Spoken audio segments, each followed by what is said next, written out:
Today, I'll show you how to put a video inside text for a sleek and professional effect.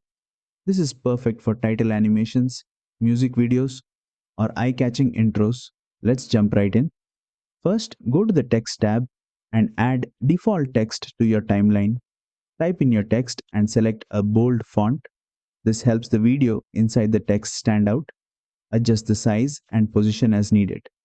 Next, import the video you want to appear inside the text and place it above the text layer on the timeline. This layering is important because we'll be blending the clips together. Now, select the video layer, go to the right side editing panel and look for the blending options. Change the blend mode to darken, and just like that, your video will appear inside the text, creating an awesome effect. And that's it. You've successfully placed a video inside text in CapCut PC. Super simple and super effective. If this tutorial helped, don't forget to like, share, and subscribe for more quick CapCut editing tips.